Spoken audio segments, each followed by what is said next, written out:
Good evening sir.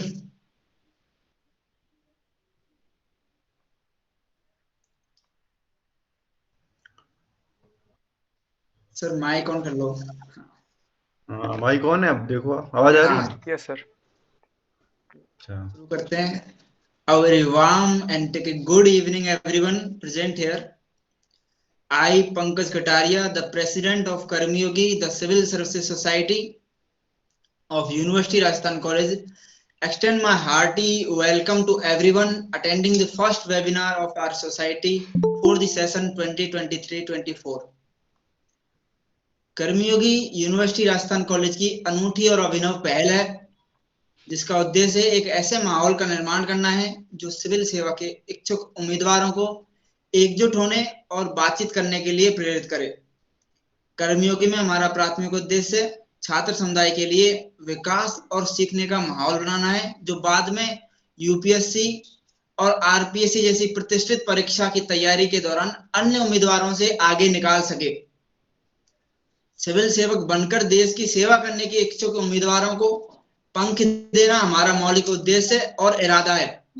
आज हम यहाँ सबसे आवश्यक प्रश्नों में से एक के बारे में चर्चा करने के लिए आए हैं, जो कि है आरपीएससी परीक्षा पास करने की प्रभावी रणनीति, the effective strategy to crack RPSC.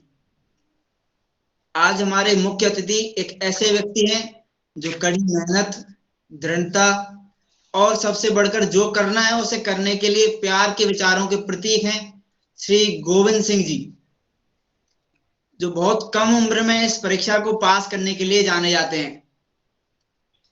मैं पूरी कर्मियों की सोसाइटी, आदरणीय principal professor Vinod Kumar Sharma sir, हमारे संयोजक प्रोफेसर शंकर लाल मीना सर एवं पूरे विश्वविद्यालय राजस्थान महाविद्यालय की ओर से आपका स्वागत करता हूं सर।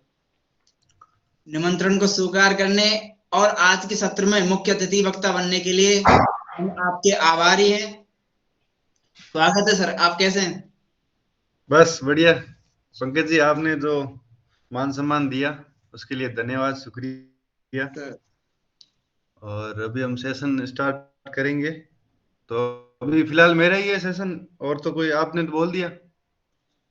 सर धन्यवाद सर। और हम इस सत्र के अंत में कुछ प्रश्न लेंगे, जिन्हें हमारी टीम इस बीच में फिल्टर कर लेगी सर। धन्यवाद सर। जरूर। ओवर टू यू सर, आप बोलिए। तो सबसे पहले तो मैं आपके बारे में जानना चाहूंगा, आप मतलब अभी कौन से स्तर में पढ़ाई कर रहे हो? मतलब फर्स्ट ईयर, सेकंड ईयर, या ग्रेजुएशन हो गई है, या यूजी पीजी? मतलब थोड़ा इंट्रोडक्शन दीजिए। बिल्कुल सर। सर, मैं Pankaj Kataria final year student हूँ अभी, और बीए के पास कोर्स से राजस्थान महाविद्यालय से कर रहा हूँ, और अपनी तैयारी भी इस दौरान हम शुरू कर दी है। बाकी हमारे जितने भी साथी हैं वो आमतौर पर फर्स्ट ईयर से ही हैं, और अभी अब वो तैयारी शुरू करने के विचार में है। बहुत बढ़िया, फर्स्ट ईयर है। मतलब आप सब जयपुर में रहते हो? Yes sir. अच्छा, ऑनलाइन, सॉरी, ये क्लासरूम स्टूडेंट हो सब, है ना? यस। तो मैंने थोड़ी बहुत चीजें तैयार की थी, आपने बोला था, कल्याण जी ने मैसेज किया था, तब मैंने 8-10 चीजें तैयार की कि अगर मैं आपकी जगह होता, आपके फेज में, तो किन किन चीजों को मतलब तैयारी में प्रायोरिटी देता या ध्यान रखता, या किस हिसाब से अपने 3 साल आगे की यूटिलाइज करता, ताकि जो सिविल सर्विसेज आपका मोटिव है, वैसे सबने, आप लोगों ने अपना जीवन का जो लक्ष्य है वो निर्धारित कर दिया है क्या? मतलब यस या फिर अभी सोच रहे हो कि सिविल सर्विसेज में जाना है? सर, सबका निर्धारित है, और हम एक सोसाइटी बनाकर इसी और बढ़ भी चुके हैं आगे। तो आपकी सोसाइटी का मतलब एक ही ध्येय है, मतलब सिविल सर्विसेज, या फिर जैसे आर्म फोर्सेस भी है, यूनिफॉर्म, ये जो जॉब वगैरह है, सीडीएस, सीएपीएफ वगैरह? सर, सबका अधिकतर का ध्येय सिविल सर्विसेज ही है, यूपीएससी हो या आरपीएससी हो। अच्छा, ठीक है। तो मैंने उसी को ध्यान में रखते हुए 10-12 जो मोटी मोटी चीजें नोट की है, जो मैं आपको बताऊंगा। आपके आगे की जो 3 साल है उसमें वो काफी बेनिफिशियल रहेगी। आप उसको फॉलो करोगे तो आपके लिए फायदेमंद रहेगी। तो उसमें सबसे पहले तो मैंने, जैसे आपके पास 3 साल है अभी तक ग्रेजुएशन पूरे करने में ना, या 2-2.5 साल तो होंगे कम से कम। कैमरा ऑन कर दो, आप सब लोग कैमरा ऑफ तो मत करो।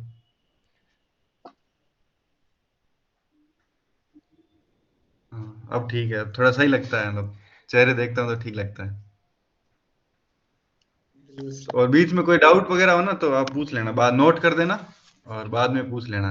जो मैं 10 चीजें आपको फटाफट बता देता हूँ, आपका ज्यादा टाइम वेस्ट नहीं करूंगा। तो सबसे पहले तो ये है कि जो कोर सब्जेक्ट है, कोर सब्जेक्ट में आते हैं इकोनॉमी, पॉलिटी, हिस्ट्री, ज्योग्राफी और आजकल साइंस भी, मतलब तो ये 5 कोर सब्जेक्ट मान लो आप। तो जैसे आप अभी सब भी आर्ट्स के स्टूडेंट हो, मतलब बीए कर रहे हो या बीएससी वगैरह क्या है? सर सभी बीए के स्टूडेंट्स ही हैं। अच्छा, बीए के। तो इसमें मोस्टली 2-3 सब्जेक्ट तो आपके होंगे ही कोर सब्जेक्ट में, है यस। ना? हाँ, तो वो तो आपको फायदेमंद रहेगा ही। तो 5 सब्जेक्ट है वो आपको तैयार करने हैं। तैयार किस हिसाब से करने? आप एक तो यूनिवर्सिटी का सिलेबस चल रहा होगा आपका, और दूसरा चल रहा होगा जो सिविल सर्विसेज या जो यूपीएससी या आरपीएससी के एग्जाम्स होते हैं उनकी जो रिक्वायरमेंट होती है, यस। उस हिसाब से। तो तैयारी अपने को उस हिसाब से करनी है। आरपीएससी और यूपीएससी के जो रिक्वायरमेंट है, सब्जेक्ट कितना डेप्थ में पढ़ना है यार, क्या चीजें छोड़नी है, क्या पढ़नी है, तो वो 5 सब्जेक्ट में आप सबसे पहले तो आपका सोर्स वगैरह डिसाइड कर लो कि सोर्स मतलब कौन सी किताबें पढ़नी है अपने को। और दूसरा आप है ना, जैसे वो पॉइंट में बाद में नोट किया है, फिर भी मैं आपको पहले बता देता हूँ कि जो सीईपीएफ और सीडीएस के एग्जाम होते हैं, आपने सुना होगा सीईपीएफ, सेंट्रल आर्म्ड पुलिस फोर्स। वो बिल्कुल एक सुना। एग्जाम यूपीएससी एग्जाम कंडक्ट करवाती है, उसके थ्रू असिस्टेंट कमांडेंट बनते हैं, ग्रुप ए की पोस्ट है। और सीडीएस तो आपने सुना ही होगा, कमांड डिफेंस सर्विस, तो उसके थ्रू ये लेफ्टिनेंट वगैरह ये सब बनते हैं, वो आर्म फोर्सेज है। तो ये दोनों एग्जाम यूपीएससी करवाती है, सीडीएस और सीएपीएफ। आप उसके पेपर लेके आना, उन एग्जाम के लेके आना, मतलब मार्केट से या जहाँ भी डाउनलोड वगैरह करके, और आजकल तो ऑनलाइन अवेलेबल है, यूपीएससी की वेबसाइट पे जाओगे तो मिल जाएंगे पुराने पेपर पीवाईक्यू। वो लाके देखना कि आपका लेवल क्या है अभी। जो सवाल दिए हुए, जैसे हिस्ट्री सब्जेक्ट उठा लिया, तो सब्जेक्ट वाइज भी आती है, किरण पब्लिकेशन की बुक आती है, आप देख लेना, अरिहंत की भी आती है। तो जैसे हिस्ट्री सब्जेक्ट उठा लिया, तो हिस्ट्री के कौन कौन से सवाल आ रखे हैं, कैसे सवाल आते हैं। हो सकता है, मतलब आपने 12th तक पढ़ा है, मोस्टली 12th तक का ही सिलेबस आता है। छठी से लेके 12वीं तक की अगर अपन एनसीईआरटी कर लेना, तो अधिकतर सवाल हो जाएंगे, मतलब कट ऑफ पार करने लायक हो जाएंगे। तो आप देखो कि भाई जो सवाल लेके आए हो आप सीडीएस सीएपीएफ के, तो वही सवाल आगे रिपीट होते हैं। आरपीएससी के एग्जाम में भी वही सवाल आते हैं, यूपीएससी में वही सवाल आते हैं, घुमा फिरा के या उनके इर्द गिर्द वही सवाल आते हैं। तो सबसे पहले आप जो पीवाईक्यू है ना, वो एक बार देख लेना। मैं ये नहीं कह रहा हूँ आप एकदम रट डालो पूरा, तो सिर्फ देख लेना कि हाँ भैया कैसे सवाल आते हैं, क्योंकि आप लोग इस फील्ड में अब आने वाले हो, 2 साल बाद या 1.5-2 साल बाद आ जाओगे आराम से। एग्जाम तो फॉर्म तो भरोगे, एलिजिबल हो जाओगे तो फॉर्म भरना ही पड़ेगा। तो उस फील्ड में जा रहे हो तो उस फील्ड का अपने को नॉलेज होना चाहिए पहले। अब उनके बैटिंग करने जाते हैं ना पिच पे, क्रिकेटर भी तो पिच का पहले देखते हैं कि पिच कैसा है, उस हिसाब से बैटिंग करते हैं। तो ये एक हिसाब से आप पिच मान लो। आप जाओगे तो पहले देखो कि सवाल कैसे आते हैं, किस प्रकार के सवाल आते हैं, सीएपीएफ सीडीएस यूपीएससी कैसे पूछती है सवाल वगैरह। तो ये अगर ये फ्री टाइम मिले ना तो उसमें ये देखते रहना चाहिए अपने को। हाँ, तो सबसे पहला पॉइंट था मेरा कि कोर सब्जेक्ट अपने को स्ट्रॉन्ग करने हैं। कोर सब्जेक्ट में 5 सब्जेक्ट मैंने आपको बताए, और उनके सोर्सेज कौन से यूज करने हैं। सोर्सेज में मेरा तो यही ओपिनियन है कि जो ऑथेंटिक सोर्स है, ऑथेंटिक सोर्स में जैसे एनसीईआरटी को मैं सबसे प्रायोरिटी के ऊपर पे रखता हूँ, या अपने आरबीएससी की बुक्स है वो भी ठीक ठाक है। पर एनसीईआरटी की बुक्स मतलब बेस्ट है। अपना जो फंडामेंटल है ना वो एकदम कवर हो जाएगा यूं। वो मतलब जैसे कोचिंग के नोट्स मिलते हैं, तो अभी इस एज में आपके कोचिंग के नोट्स को प्रेफर मत करना, उस पर डिपेंडेंट मत रहना। वो तो बाद में हो जाएंगे, अगर आपका सब्जेक्ट स्ट्रांग हुई तो 2-4 महीने में सारे नोट्स हो जाएंगे कोचिंग के, तो कोई कोई बड़ी डील नहीं है। तो सबसे पहले तो जो मैंने 5 सब्जेक्ट बताए आपको, 5 में से साइंस को आप छोड़ भी सकते हो वैसे अभी तो, पर फिर भी मतलब रखने की कोशिश करने की, पांचों के जो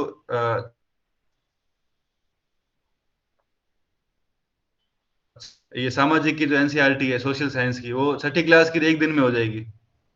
7वीं 8वीं ऐसे करके 1-2 महीने में आपका एनसीईआरटी खत्म हो जाएगी और एकदम बेसिक बढ़िया बन जाएगा। फंडा फाउंडेशन नींव मजबूत हुई तो आगे बिल्डिंग भी अच्छी बनेगी। तो फाउंडेशन अगर अच्छा कर लिया, और सीडीएस सीएपीएफ इनके पीवाईक्यू ले आना, आप मार्केट में जाके मिलेंगे, खूब मिलते हैं, और आप खुद डाउनलोड भी कर सकते हो यूपीएससी की वेबसाइट से। तो साथ साथ में वो भी देख, जैसे एक सब्जेक्ट निपटा दिया, मान लो अपने ज्योग्राफी खत्म कर दी 6ठी से लेके 12वीं तक की, और खत्म करने से मतलब ये ध्यान रखना कि हर एक चीज समझनी है, मतलब यूं पीछे जो सवाल दिए होते हैं वो भी ट्राई करने हैं, लिखने हैं, उनको लिखने का प्रयास करना है। और जो एमसीक्यू मैं जो कह रहा हूँ सीडीएस सीएपीएफ के, वो भी देखना कि इस चैप्टर से कौन सा सवाल आ रखा है या कैसे सवाल आए जाते हैं इन एग्जाम में। तो एक तो वो आपको प्रैक्टिस करनी है कि भाई 6ठी से लेके 12वीं तक के जो 5 सब्जेक्ट है, साइंस का 11 12 का छोड़ देना, भले 10 तक करना ठीक है, उसके बाद में जो एग्जाम है उसके रिक्वायरमेंट के अनुसार करते रहना। पर ये जो 4 सब्जेक्ट है ना, इनका कोर बढ़िया कर लो। ये कोर बढ़िया करने से फायदा क्या होगा कि आप कोई भी एग्जाम दो, चाहे छोटे से छोटा पटवारी ग्राम सेवक का दो या बड़े से बड़ा दो, आईएएस का दो, कोई भी दो, सवाल यहीं से उठने हैं, घुमा फिरा के जो भी है, मतलब यही बेसिक यही है। और बाकी इसके, जैसे आप टेक्स्ट बुक पढ़ते हो, कोई जैसे स्पेक्ट्रम पढ़ लिया आपने, मान लो एक मॉडर्न हिस्ट्री के लिए स्पेक्ट्रम बुक आती है। अब आपके यदि 6ठी से 12वीं तक का अगर हिस्ट्री का क्लियर है ना, तो वो किताब पढ़ने में ज्यादा आपको दिक्कत नहीं आएगी, वो आप पढ़ लोगे आराम से 7 8 दिन में। तो इसलिए सबसे पहला काम आप ये करना, सिविल सर्विसेज तैयारी स्टार्ट कर रहे हो तो 6ठी से 12वीं तक की जो एनसीईआरटीज है, ऑथेंटिक बुक, उसके जो 4 सब्जेक्ट है, कोर सब्जेक्ट जिसको हम बोलते हैं, सिविल सर्विसेज या कोई भी एग्जाम, उसमें यही सब्जेक्ट तो आने ही है। मतलब कोई भी एग्जाम ले आप, ये राजस्थान का या यूपीएससी का, ये आपको अच्छे से तैयार करने हैं। मैंने भी किए थे, बढ़िया टाइम लेके भी, आपके पास टाइम भी है, कोई वो घबराहट भी नहीं है, ना स्ट्रेस है कोई, तो इसको खूब टाइम दीजिए और पहला ये 4 सब्जेक्ट अच्छे से कीजिए, ठीक है। अब मैं आता हूँ दूसरे पॉइंट पे। दूसरा पॉइंट है न्यूज़पेपर। अब आप सबका मीडियम कौन सा है, पहले थोड़ा थोड़ा सा आइडिया दीजिए मेरे को। सर अधिकतर बच्चे हिंदी मीडियम से हैं और इंग्लिश मीडियम से भी हैं काफी बच्चे। है ना। तो अब सिविल सर्विसेज में आपको पता है यूपीएससी में भी एक इंग्लिश का पेपर होता है, और आरएएस के अंदर भी फोर्थ पेपर में इंग्लिश आती है 80 नंबर की। उसके अलावा जो यूपीएससी के जो पेपर होते हैं उसमें हिंदी काफी टफ लिखी होती है, चाहे प्रीलिम्स हो चाहे मेंस हो। तो उनको समझने के लिए भी हमें इंग्लिश का नॉलेज अच्छा खासा होना चाहिए, ठीक ठाक। क्योंकि अभी आपके पास टाइम है और भाषा को सीखने में वक्त लगता है, भाषा 1 या 2 महीने में नहीं आती, कम से कम 1 2 साल लगते हैं उसको, तबीयत से अगर दो तो एक तो मेरा आपसे ये अनुरोध है कि आप न्यूज़पेपर डेली पढ़ा कीजिए। न्यूज़पेपर में जैसे मुझे लगता है जो सबसे अच्छा है वो इंडियन एक्सप्रेस। इंडियन एक्सप्रेस आप पूरा मत पढ़िए, उसमें एक तो आगे वाला प्रश्न देख लीजिए, और एक एक्सप्लेन करके एक प्रश्न पेज आता है, 7 8 नंबर पे आता है। एक्सप्लेन में क्या होता है कि जैसे देश दुनिया में जो एक इशू चल रहा है अपने देश में, या कोई, या रूस यूक्रेन चल रहा है, या ये इसराइल वाला इशू चल रहा है, तो एक्सप्लेन में पूरा डिटेल में दिया होता है कि इसकी हिस्ट्री क्या है इशू की, इसका आगे का क्या सॉल्यूशन हो सकता है, अभी क्या चल रहा है, क्या डेवलपमेंट हो रही है इस इशू में, दुनिया का मतलब वर्ल्ड का क्या स्टैंड है, वेस्ट का क्या स्टैंड है इस इशू पे। तो ये इंडियन एक्सप्रेस आप डेली पढ़ोगे ना, तो आपकी एक समझ डेवलप होगी, एक अंडरस्टैंडिंग डेवलप होगी, और धीरे धीरे अपना खुद का व्यू देने लग जाओगे आप। मतलब कहीं सुनी बातों पे विश्वास नहीं करोगे, भाई ये हो रहा है, किसी ने कह दिया ये हो जाएगा, अमेरिका ऐसा तबाही मचा देगा, तो वो इन सारी चीजों से आप बच जाओगे। आप अपना दिमाग यूज करोगे, हाँ भाई ये सब नहीं है, ये चीजें हो रही है, मैंने पढ़ा था न्यूज़पेपर में, वो एक एकदम ऑथेंटिक चीज है। तो इंडियन एक्सप्रेस पढ़ा कि भास्कर तो पढ़ लीजिए आप, ठीक है, मजे मजे में हो जाएगा 10 15 मिनट में, कि ठीक है राजस्थान में क्या चल रहा है थोड़ा बहुत देख लिया। एक तो हिंदी का पढ़ना है न्यूज़पेपर, और दूसरा पढ़ना है इंग्लिश का। इंग्लिश का डेली आप रूटीन बना लीजिए कि भाई इंडियन एक्सप्रेस पढ़ना ही है अपने को, और उसमें से कम 5 7 आर्टिकल तो पढ़ने ही है डेली, क्योंकि आपके पास टाइम है अभी, तो आप कर ही सकते हो।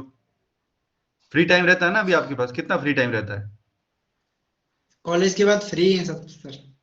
मतलब 5 7 घंटे तो निकाल लेते होंगे, यस सर। है ना।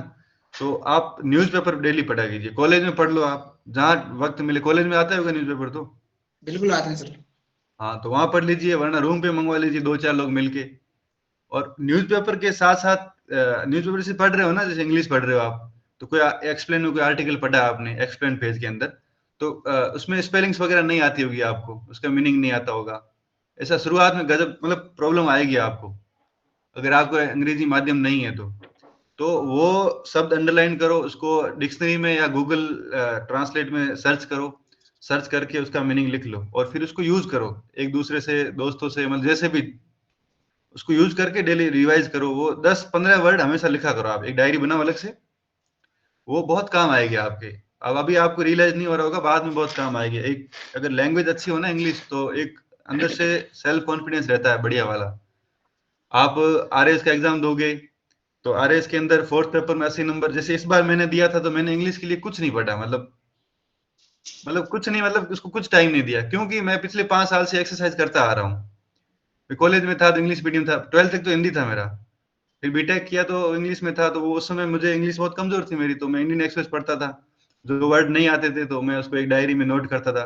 शुरुआत में बहुत बोरिंग लगता था, यार क्या कर रहा हूँ, कहाँ काम आएगा, जब मेहनत बेकार है ये सब, तो फिर लेकिन फिर भी करता रहा। मुझे पता है किसी ने, मतलब जैसे मैं आपको आज बता रहा हूँ, तो मेरे भैया ने मेरे को बताया था कि ये सब चीजें आगे काम आएगी, और वाकई में अभी आरएस में काम आई। मेरे पास टाइम नहीं था, 3 महीने का टाइम था आरएस की तैयारी के लिए, क्योंकि पहले मैं कहीं और बिजी था। तो मेंस के लिए 3 महीने पढ़ा था, तो इंग्लिश मैंने छोड़ दी थी 80 नंबर की। पर छोड़ दी मतलब कि पढ़ा नहीं था, कुछ एक्स्ट्रा एफर्ट नहीं डाले थे, वो इसलिए नहीं डाले थे कि पहले की मेहनत की हुई थी।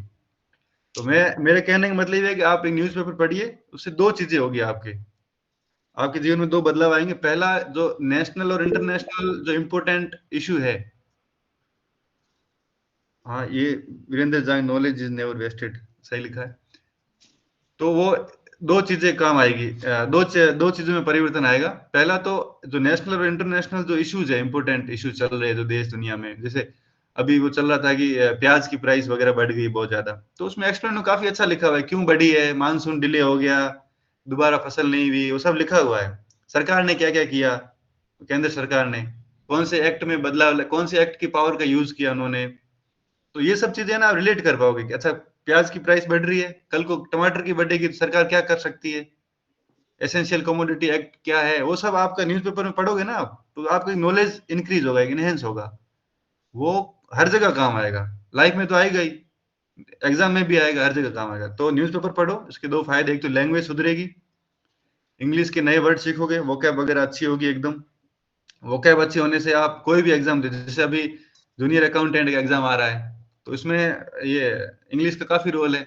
अभी एक और एग्जाम गया था, कोई शायद हाई कोर्ट का था, उसमें भी इंग्लिश अच्छी खासी पूछी जाती है। और फर्स्ट ग्रेड का एग्जाम, उसमें भी 5-7 सवाल इंग्लिश के आते हैं, कोई भी एग्जाम उठा लो। और लोग छोड़ के आते हैं, arts arts generally arts background के लोग छोड़ के आते हैं कि चलो कौन मेहनत करे इतनी। पर अभी आप कर सकते हो, अभी आपके पास टाइम है, तो उसका यूटिलाइज कर सकते हो। अगर आपने ठान लिया ना कि मेरे को गवर्नमेंट सेक्टर में आना है और अच्छे पद पे जाना है, मतलब प्रशासनिक पद हो या चाहे असिस्टेंट प्रोफेसर कोई भी पद हो, तो अभी से मेहनत स्टार्ट कर दो। अभी ये गोल्डन टाइम है आपका, अभी नहीं किया तो बाद में करोगे, 3 साल करनी तो है ही मेहनत, क्योंकि रिक्वायर्ड एक मेहनत होती है हर एग्जाम के लिए, वो आप फुलफिल नहीं करोगे तो सिलेक्शन नहीं होगा। तो दूसरा पॉइंट तो मेरा ये है कि न्यूज़पेपर का, दो न्यूज़पेपर पढ़िए, एक हिंदी का उठाइए, हिंदी का आधे घंटे में निपटा दीजिए जैसे तैसे, और इंग्लिश का 1 घंटा लग जाएगा आराम से। उसमें भी जो इंपॉर्टेंट न्यूज़ है, एक्सप्लेन पेज तो पढ़ना ही है, और एक आगे वाला पेज, और फिर जो वोकैब नहीं आ रही है आपको, वो सर्च करके एक नोटबुक में नोट कर लीजिए, और फिर उसको अगले दिन फिर रिवाइज कीजिए दूसरा न्यूज़पेपर पढ़ने से पहले।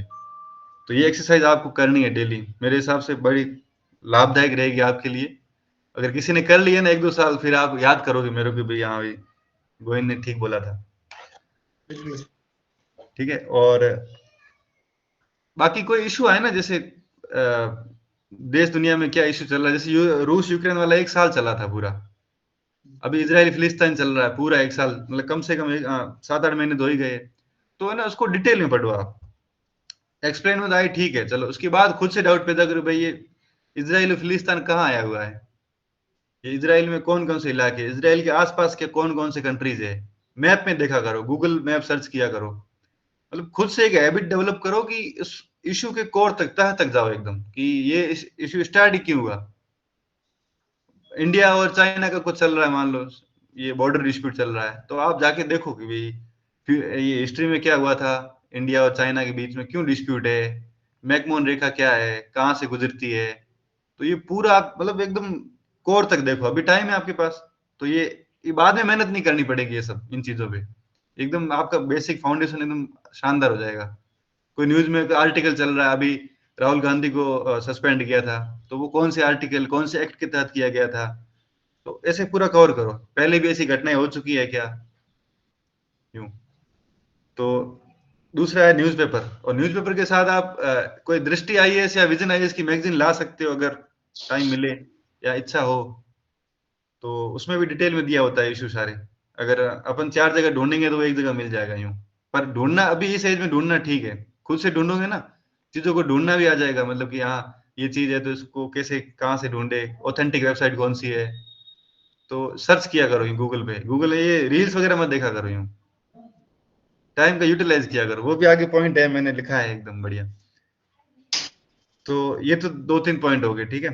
चौथा पॉइंट है भाषा को सुधारना। मैंने आपको बता दिया कि भई हिंदी और इंग्लिश दोनों को सुधारना है। अब जैसे आपने हिंदी को सुधारा, आपने कहीं भी लिख रहे हो तो ध्यान रखा करो कि भई ये वर्तनी में अशुद्धि ना हो, ये शब्द एग्जैक्ट वर्ड क्या है। तो ये आपके ये हैबिट डाल दी ना, जैसे मैं लिखता हूँ तो मैं हिंदी में रेयरली कोई चांस है कि मैं कोई शब्द गलत लिखूंगा। शुरुआत से मेरी प्रैक्टिस चली आ रही है 4-5 साल से, भाई गलत नहीं लिखना है। तो ये आगे कहाँ काम आएगा? आरएएस में 120 नंबर का पेपर होता है हिंदी का, यूपीएससी में भी हिंदी का पेपर होता है, तो वहां ये सब काम आएगा। और अपन लिखेंगे ना मेंस, तो वहां तो लिखना ही है, हिंदी माध्यम में लिखोगे आप।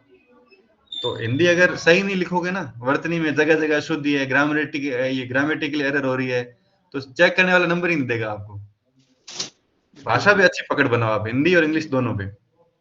वो कैसे बनाओगे? वो मैंने बता दिया आपको, न्यूज़पेपर डेली पढ़ना है। और कुछ भी लिख रहे हो तो जैसे एनसीईआरटी आप पढ़ोगे, पीछे सवाल लिखे होंगे हर चैप्टर के, वो लिखा करो। तो लिखते समय ध्यान रखा करो कि भाई सेंटेंस है वो एकदम शब्दों की तारतम्यता बनी रहे, कि हाँ भाई इसके बाद ये आना है, ये आना है। और एकदम जैसे आशीर्वाद लिख रहे हो, कुछ भी लिख रहे हो, तो एकदम सही से लिखो। गलत हैबिट मत डालोगे, हाँ ठीक है यहाँ कौन चेक कर रहा है, गलत लिख दिया ऐसे मत डालो। कोई डाउट आ रहा है तो देख लो हाथों हाथ की, हाँ ये आशीर्वाद कैसे लिखते हैं, तो लिख दिया उस हिसाब से। तीसरा नहीं, चौथा पॉइंट तो हो गया।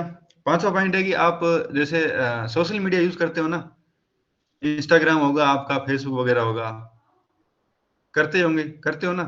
जी सर। हाँ, तो वो हो सके तो कम कर दो, मतलब बहुत कम कर दो। अब क्या क्या मतलब, आप WTP के आगे फोटो डाल रहे हो, ठीक है, मतलब 50 लाइक मिल जाएंगे, उससे आपका क्या उद्धार हुआ? सेलिब्रिटी तो बन नहीं गया आपको, आपने आईएएस तो फोड़ नहीं दिया।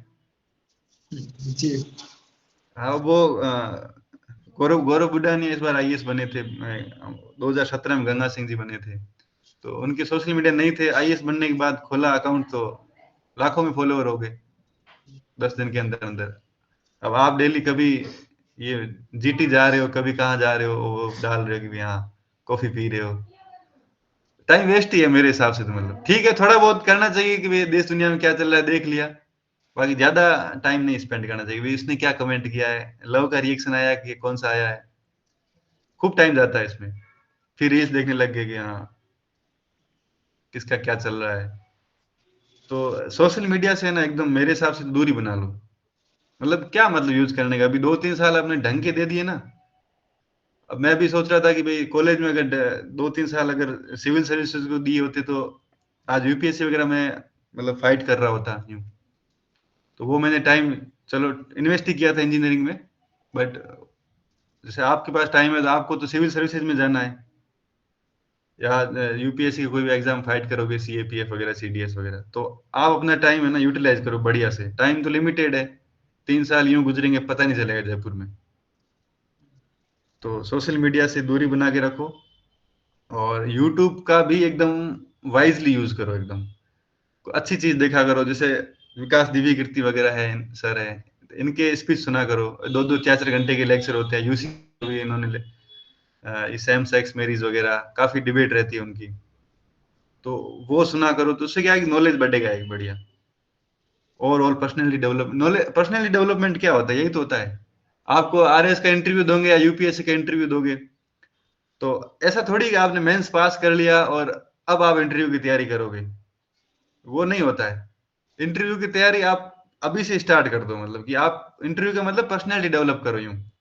आपके कोई भी इशू चल रहा है, आपके अपने व्यूज होने चाहिए, आपके अपने वैल्यूज होने चाहिए, और आप कैसा बिहेव करते हो, सिचुएशनल क्वेश्चन आएंगे वहां पे। तो अभी से खुद को उस उसमें ढाल लो आप, कि कुछ भी इशू पकड़ा तो अपना अपना खुद का एक विचारधारा बना दी, सामने 4-5 पॉइंट ऑफ व्यू अपने इकट्ठे कर लिए, मैच्योरिटी आती है। दूसरों जैसे विकास दिव्य कीर्ति सर का मैं सुनता हूँ तो मतलब एक अलग अलग आयाम देखने को मिलते हैं। अच्छा, इस समस्या का ये भी समाधान हो सकता है, इसका कारण ये है, तो एक स्ट्रक्चर रूप में आप पूरा उस टॉपिक को समझ पाओगे। तो ऐसे जैसे ये यूट्यूब पे कुछ सीरीज है, जैसे मान लो भारत एक खोज, देखा आप में से किसी ने? जी सर, जी सर, हमने देखा। देखा ना? तो भारत एक खोज है, संविधान है, मतलब ऐसे काफी अच्छे अच्छे नॉलेज वाले कार्यक्रम है।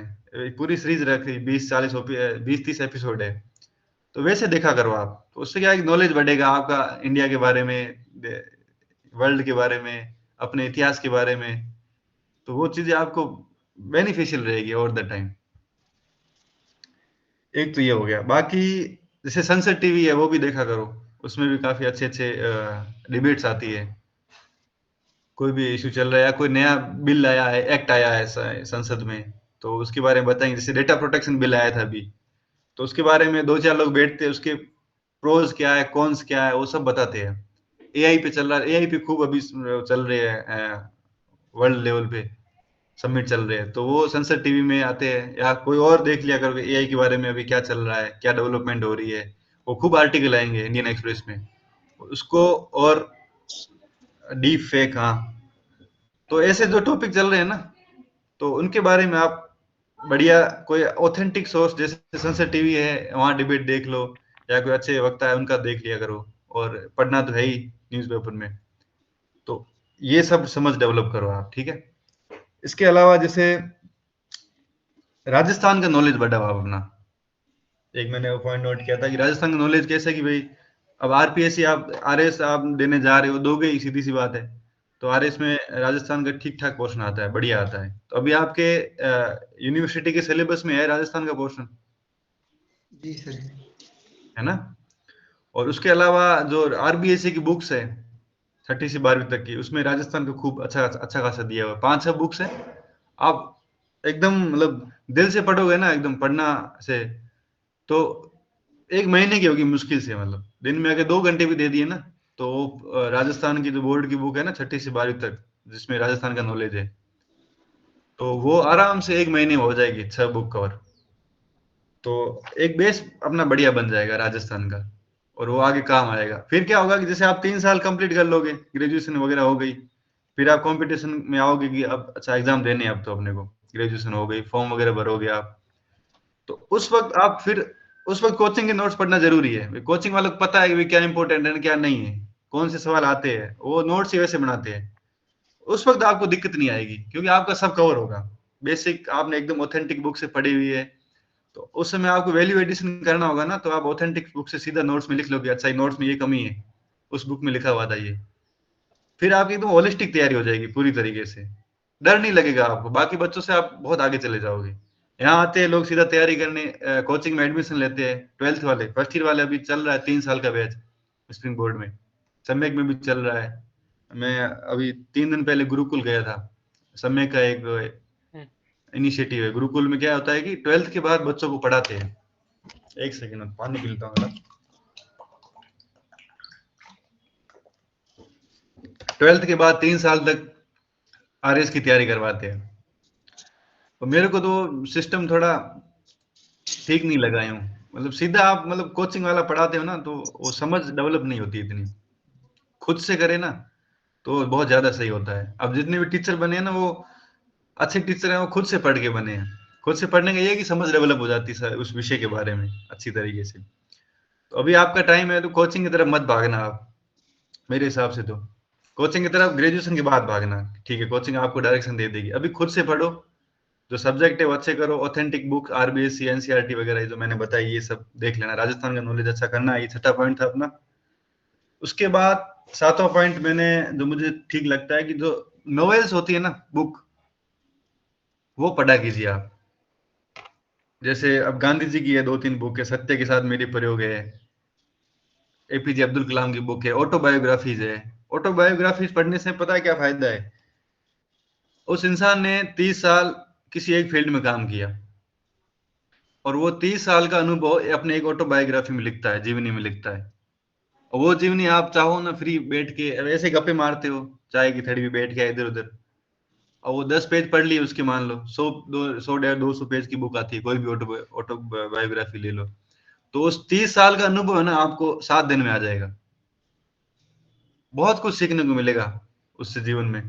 तो वो बुक्स पढ़ा करो, ऑटोबायोग्राफी। जब भी टारगेट रखा करो कि महीने में मेरे को एक बुक खत्म करनी है। काम ही क्या आपके पास, पढ़ना ही। तो अभी 3 साल अगर इन्वेस्ट कर लिए तो आगे के 30 साल एकदम मौज मस्ती में गुजरेंगे अच्छे से। तो एक तो आप बुक्स लाया कीजिए, यहाँ मिलती होगी मार्केट में, हम्म, 100 रुपए की आती है। 100 रुपए तो आप बर्गर पिज्जा खा लेते हो। तो एक बुक लाया करो, मैं टारगेट रखो कि 10 से 15 दिन में मेरे को ये बुक खत्म करनी है। छोटा सा नोवेल, कोई ऑटोबायोग्राफी, या फिर ऐसे खूब आते हैं, monk who sold sold his Ferrari. मेरे पास ये रखी हुई है, 10-15 बुक्स है। मतलब मैं टारगेट रखता हूँ कि मेरे को 2-3 महीने में ये बुक्स खत्म करनी है, फिर इनको हटा के अगले ले आता हूँ, तो इससे नॉलेज बढ़ता ही हूँ। गोदान है, ओगड है, मतलब काफी अच्छी बुक्स है। आषाढ़ का एक दिन, ऐसे पढ़ा करो आप। तो ये एक सातवां पॉइंट था कि बुक्स पढ़ा करो आप, हैबिट डाल दो कि 15 दिन में, 10 दिन में ये। उससे क्या है कि सोच का दायरा बढ़ेगा आपका, बौद्धिक स्तर बढ़ेगा। कहीं बोलने जाओगे तो आप कोटेशन का यूज कर सकते हो। कोई आंसर राइटिंग कर रहे हो आप यूपीएससी में, आरएएस में, तो वो आप लिख सकते हो कि भैया गांधी जी ने इस बुक में इसका थोड़ा बहुत जिक्र किया था। गजब इम्पैक्ट पड़ता है इसका। और एक पर्सनालिटी डेवलपमेंट तो होता ही है एक्स्ट्रा नॉलेज से। तो ये चीज आप एक कर सकते हो। 8वां पॉइंट नोट किया था, हेल्थ पे ध्यान रखो आप। क्योंकि मेरे साथ काफी लोग हैं जिनको, मुझे भी प्रॉब्लम हुई थी बैक पेन की। तो काफी समस्या हुई थी, 2-3 महीने पढ़ ही नहीं पाया, चाह के भी पढ़ नहीं पाया। और मेरे काफी मित्र हैं जो जिनका और ज्यादा स्लीप डिस वगैरह काफी प्रॉब्लम हो गई हेल्थ की, या पेट की प्रॉब्लम हो गई। तो वो खूब टैलेंटेड है लेकिन नहीं कर पा रहे हैं क्योंकि वो प्रॉब्लम है हेल्थ की। तो आप शरीर का ध्यान रखो अपना। सुबह उठ के व्यायाम, एक्सरसाइज किया करो, प्राणायाम वगैरह, सूर्य नमस्कार वगैरह। या डेली रूटीन में 1 घंटा खेला करो आप, चाहे कुछ भी खेलो, कबड्डी हो, बैडमिंटन हो, क्रिकेट हो, जिम जाया करो, मतलब कहीं भी, मतलब 1-2 घंटे तो अपने शरीर को देने ही है। और सुबह आधा घंटा प्राणायाम कर लो, ड्राई फ्रूट्स वगैरह अच्छा खाना खाया करो, बाहर का जंक फूड छोड़ दो। अभी अपने को, आपको लग रहा होगा कि कुछ नहीं है, ये सब ठीक है, अपना शरीर बढ़िया है, लेकिन 2-3 साल बाद वो जवाब देना स्टार्ट कर देगा, भाई हाँ कुछ कमियां हैं।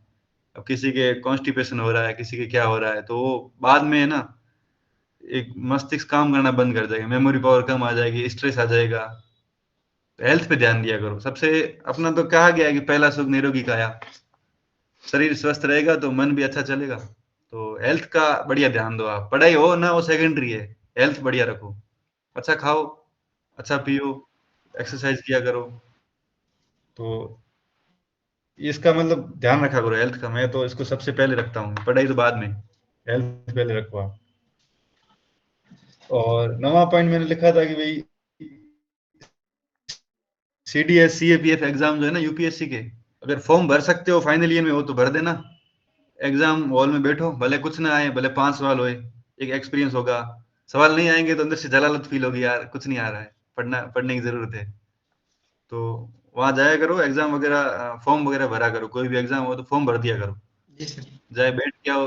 एग्जाम का एक एनवायरनमेंट होता है ना, एक परीक्षा हॉल का, वो फेस करोगे तो थोड़ा बाद में दिक्कत कम आएगी, कुछ सीखने को भी मिलता है। घर पर लाके दे दिया करो, कहीं भी दिया करो, मतलब फॉर्म वगैरह। 10वां पॉइंट था सोशल मीडिया का, मैंने आपको बता दिया। ये रील्स वगैरह इतनी हानिकारक है। रील्स होती है 10-10 सेकंड की, 5-5 सेकंड की। अपन जो देखते हैं, स्क्रॉल करते हैं, ऐसे डोपामाइन निकलता है अपने शरीर से। और फिर कभी लंबा वीडियो देखते हैं ना, फिर 4 घंटे की वीडियो, तो मौत आती है कि यार अब कौन देखे 4 घंटे, क्योंकि वो अपना माइंड वैसे प्रोग्राम हो चुका है, 10 सेकंड का आदी हो चुका है भाई, 10 सेकंड 10 सेकंड। अब ये रिसर्च आया था, मैं पढ़ रहा था एक्सप्लेन में, इंडियन एक्सप्रेस में, कि रील्स देखने के बाद लोगों ने जो बड़े वीडियोज है ना, वो देखने बंद कर दिए। जो नॉलेज वाले होते हैं भाई, अगर दिव्य कृति का कोई वीडियो देखे अपन, दिव्य कृति सर का, तो 3 घंटे का होता है कम से कम। अब वो 3 घंटे कौन बैठे, अपने तो माइंड में 3 सेकंड वाला रील, लेकिन 3 सेकंड में हर हर बार नया आइटम चाहिए, स्क्रॉल करते गए। तो रील्स मतलब बंद कर दो एकदम, कोई मतलब नहीं। अपन खुद को ही बेच रहे हैं, अपना टाइम बेच रहे हैं, कुछ नहीं है। अपन देखते हैं तभी तो उनको व्यूज आते हैं, व्यूज से पैसे आते हैं। तो अपन अपने को सस्ते में बेच रहे हैं ना, क्या है अपने को, क्या मिला, कुछ नहीं। तो रील्स देखना बंद करो, उसकी जगह प्रोडक्टिव देखा करो एकदम।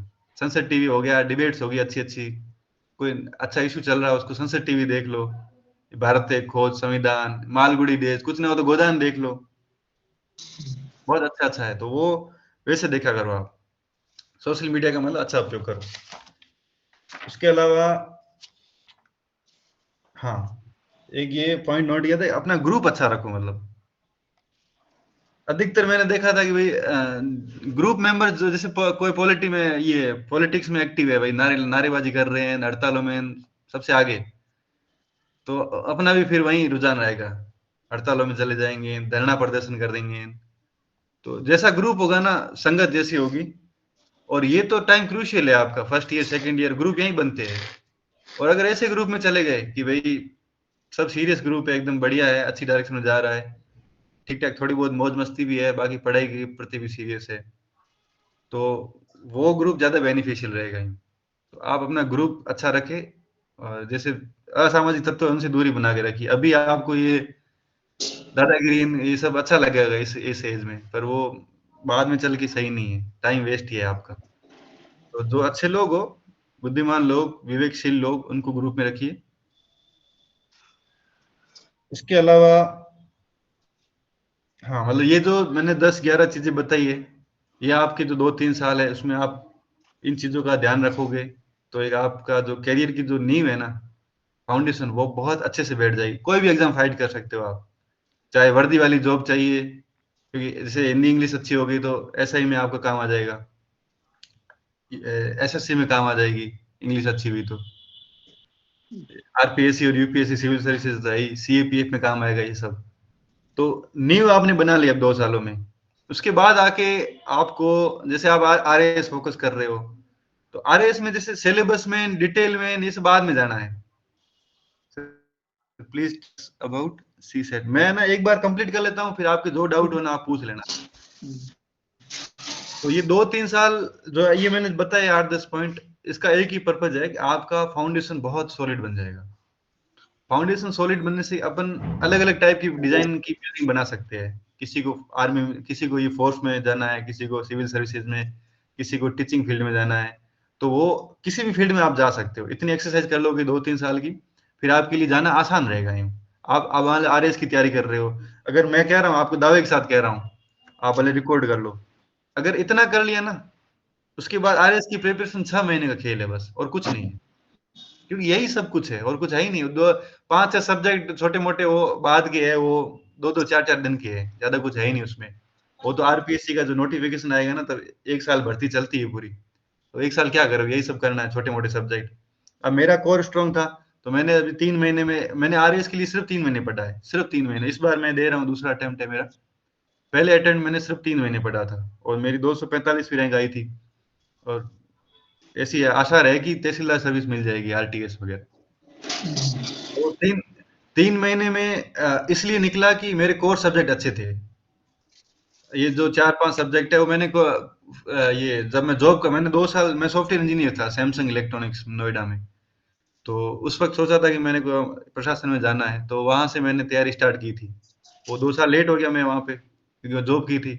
तो जॉब के साथ में तैयारी करता था, तो उसमें ऑथेंटिक्स बुक्स पढ़ता था, मतलब ये एनसीईआरटी होगी, ये जो 4-5 सब्जेक्ट है, जैसे इकोनॉमी के लिए जो मृणाल, आप में से किसी को अगर सोर्स वगैरह जानने हो ना, कि भाई इकोनॉमी के लिए क्या पढ़े, या पॉलिटी के लिए क्या पढ़े, हिस्ट्री के लिए, तो एक बार मैं आपको किसी ग्रुप पे, या कल्याण जी मेरे से जुड़े हुए हैं, तो उनको भी मैं भेज दूंगा लिख के, तो आप वो फॉलो कर लेना। तो मैंने वो पिछले जॉब करता था ना, 2 साल में ये सब फाउंडेशन की जो सब्जेक्ट है ना, कोर सब्जेक्ट 4-5, तो वो तैयार किए थे। अब वो सब्जेक्ट मेरे हर जगह काम आए। मैंने सीडीएस एग्जाम दिया, वो निकल गया, सीएपीएफ में 2 नंबर से रहा था, और ये ईपीएफओ में मैं 1 नंबर से रह गया था। पर वो इसका मतलब यही है कि मैंने ये सब एग्जाम 1-1.5 साल की प्रिपरेशन में तैयार किए थे, कोई ज्यादा टाइम नहीं दिया। तो वो इसलिए है कि मेरे चारों सब्जेक्ट बढ़िया थे, फंडामेंट फाउंडेशन अच्छा था। अब जैसे ईपीएफओ की तैयारी की थी मैंने, वो भी यूपीएससी करवाती है, तो ईपीएफओ में अकाउंटिंग और ये सब थोड़े एक्स्ट्रा सब्जेक्ट थे, वो मैंने पढ़ लिए 2 महीने में। अभी मेरा यूपीएससी एक एग्जाम करवाती है असिस्टेंट लेबर कमिश्नर का, तो उसमें मेरा इंटरव्यू कॉल हुआ। अभी इंटरव्यू हुआ नहीं है, इंटरव्यू कॉल हो गया। अब वो मैंने सिर्फ 10 दिन पढ़ा था, 10 दिन में जो एक्स्ट्रा सब्जेक्ट थे वो पढ़ लिए मैंने, क्योंकि फाउंडेशन तो अच्छा है अपना। तो मेरा ये कहने का मतलब ये कि अगर आप ये कर लोगे ना, जो अभी मैंने 8-10 पॉइंट बताए हैं, ये जो कोर सब्जेक्ट वगैरह बढ़िया, ये न्यूज़पेपर वगैरह वाली एक्सरसाइज हैबिट है, वो क्या बच्ची कर लोगे। तो बाद के जो भी एग्जाम टारगेट करोगे ना, वो 5-6 महीने का खेल है और कुछ है ही नहीं। जी जी। ठीक है, तो अब मेरी तरफ से तो मैंने बता दिया, और आपके कुछ डाउट हो तो अब एक-एक करके पूछ सकते हो। जितना होगा मेरे से बता दूँगा, बाकी अभी मेरी खुद की जर्नी कंटिन्यू है। Yes, sir. It was really wonderful address, sir. I believe you have covered almost all points very comprehensively. So I have list of questions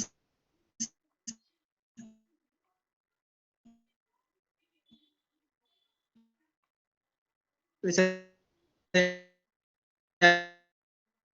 asked या फिर अकेले की थी इस पर आप हाँ, तो प्रकाश डालें। हमारा वैसे मतलब रूम में तो मैं अकेला रहता था, पर 2-3 लोगों के कॉन्टैक्ट में था यूँ। जैसे मेरे बड़े भैया गणपत सिंह जी, आप में से कुछ लोग जानते होंगे। तो जी वो उनसे मेरी डेली बात होती थी 2-3 दिन में कि भई डायरेक्शन ये प्रिपरेशन किस डायरेक्शन में जा रही है। मैं अपनी बताता था, तो वो कुछ करेक्शन होता था तो कर लेते थे। 1-2 और भी थे अधिकारी जुड़े हुए मेरे से, तो मैं उनसे भी डिस्कस करता था। पढ़ता अकेला ही था, पर ग्रुप था। ग्रुप का मतलब ये होता है कि आप 4 लोग बैठ के ना आस-पास गप्पे मार रहे हो, वो ग्रुप नहीं। ग्रुप का मतलब चारों सीरियस हो, अपनी-अपनी जगह पढ़ रहे हो, बस डिस्कस कर लो कि भई हाँ, क्या पढ़ रहे हैं, इसका कैसे कर रहे हैं, इसको आगे कैसे अप्रोच करना है सब्जेक्ट को। ग्रुप वैसा होना चाहिए। ग्रुप स्टडी का मतलब ये नहीं कि एक रूम में 4 जने बैठ गए और गप्पे चल रही है, फिर इधर की, एक जी दूसरे की बातें कर रहे हैं, उसने ऐसा कह दिया, उसके साथ वो घूम रही थी। तो वो नहीं। मतलब ग्रुप का मतलब कि आप अपनी जगह पढ़ो, पढ़ाई में सीरियस रहो, सब 6-7 घंटे आराम से पढ़ो, फिर डिस्कस करो, बीच-बीच में मिलते रहो। एक दिन संडे को अगर बोर हो रहे हो तो चले गए कहीं मूवी-वूवी देखने, तो कोई उसमें कोई गलत नहीं है। कहीं कुछ खरीदना हो किसी को तो साथ चले गए, पर वो पढ़ाई करने के बाद यूँ। तो ग्रुप का मतलब ये है मेरा। सर, इसमें है कि पुराने प्रश्न पत्र को हल करने का सही समय कौन सा हो। देखो, जैसे आपने एक सब्जेक्ट लिया, अभी आपने ज्योग्राफी लिया मान लो सपोज़, तो ज्योग्राफी की जो 6ठी से 12वीं तक की एनसीईआरटी पढ़ोगे आप, टेक्स्ट बुक भी आएगी बाद में, बर्नवाल की है, माजिद हुसैन की है, वो सब बाद में, वो ग्रेजुएशन के पूरे होने के बाद वो चीज़ें पढ़नी है। अभी अपने को बेस बढ़िया करना है। तो मान लो 6ठी से 12वीं तक की मैंने एनसीईआरटी निपटा दी अच्छे से ठीक-ठाक, 2 बार। 1-2 बार पढ़ ली, पीछे के सवाल देख लिए, एमसीक्यू भी आते हैं और वो भी आते हैं लिखने वाले, वो सब देख लिए। उसके बाद आप ले आओ मार्केट से या फिर जो भी डाउनलोड कर लो यूपीएससी की वेबसाइट से। कौन सर, एक और क्वेश्चन है कि प्रोक्रेस्टिनेशन जो बच्चे फेस करते हैं उसको कैसे दूर करें। कौन सा डेस्टिनेशन? प्रोक्रेस्टिनेशन जो कि टालने की जो आदत बन चुकी है इस सदी के बच्चों में। देखो यार, टाल सकते हो, लेकिन फिर वही है कि ये टाला हुआ आगे बाधा बनेगा। जैसे अभी टाल दिया कि अभी नहीं करना है अपने को, बाद में करना जी ही पड़ेगा। तो अभी अभी अगर कर लोगे तो बाद में नहीं करना पड़ेगा। और वही है कि जी आप भी इन 3 साल का यूटिलाइज कर लिया, तो आगे के जो मतलब जैसे आपने ग्रेजुएशन कंप्लीट कर दिया, तो वो 3 साल आपके बच जाएंगे, उसमें आप अच्छा करोगे। वरना क्या होगा कि आप ग्रेजुएशन के बाद फिर संघर्ष स्टार्ट करोगे। अब टालोगे क्या, आप जैसे इंग्लिश है, मन नहीं कर रहा है यार कि यार कौन ये स्पेलिंग वगैरह लिखे, तो बाद में ये सब करना पड़ेगा आपको, मैं दावे के साथ कह रहा हूँ, क्योंकि वो रिक्वायरमेंट है। वो पूरी नहीं हुई तो एग्जाम कैसे फाइट करोगे आप। जी। तो ये सोच लिया करो कि भी मैं टाल रहा हूँ ना, ये आगे आके मेरे लिए घातक होगा, मत टालू। मैं मतलब टालने की प्रवृत्ति हटा दो। Thank you, sir. Thank you so much, sir, to answering these all questions so beautifully. और So कुछ with doubt? this, so with this, now I would like to take a moment to express the vote of thanks behalf of Karmiyogi Society to all who have helped make this event such a successful. So I would like to thank Govind sir for being with us by taking his time from his busy schedule. His address was really insightful, answering most of the queries that an aspirant could have. I wish also to record our sincere gratitude to our esteemed principal, Professor Vinod Kumar Sharma sir, convener Sankar Lal sir, who have always shown keen interest in our every activity. ये एक second, ये 3 लोगों ने hand raise किया, इनको कुछ doubt है मतलब मेरे हिसाब से, कंप्लीट कर लो कुछ, राजेंद्र चौधरी, वीरेंद्र जांगिड़। ओके सर, वैसे हमने पूरे डाउट्स अच्छा असेंबल करके सबके दूर कर दिए वैसे, और टाइम का भी इश्यू है सर। ठीक है, फिर आप देख लो, बाकी कोई डाउट हो तो पूछ लेना, मैं जुड़ा हूँ आपसे, कभी बुला लेना भले। बिल्कुल सर, हम बहुत ही कृतज्ञ फील करेंगे आप आएंगे तो हमसे personal. So, sir, I also express my regard for our team and participants who choose to go live with us, always act as a support system and energy booster to our society. Last but not the least, I express my gratitude once again to Govind sir, who really cop up to meet this session. Thank you so much, sir. On this note, I want to inform that the closure of this momentous session. Thank you all for joining us. Thank you so much, sir. Thank you very much आपको भी। Thank you, sir. और ठीक है, फिर चलते हैं मैं। Thank you, sir.